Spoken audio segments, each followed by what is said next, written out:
ছিল না আমল সামল ছিল। তো সুফিয়ানে সৌরি রহমতুল্লাহ ভাবতে ছিলেন যে এলাকার মানুষ থেকে তথ্য পাওয়া যাবে না, আচ্ছা বাড়িতে জিজ্ঞাসা করি।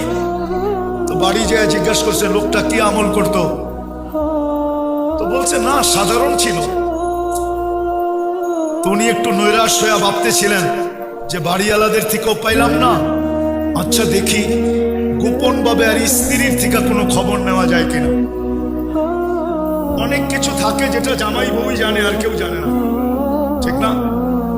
তো স্ত্রীকে যখন জিজ্ঞাসা করছে বলছে লোকটা তো ছিল সাধারণ, কিন্তু তার একটা আমল ছিল। বলছে সেটা কি?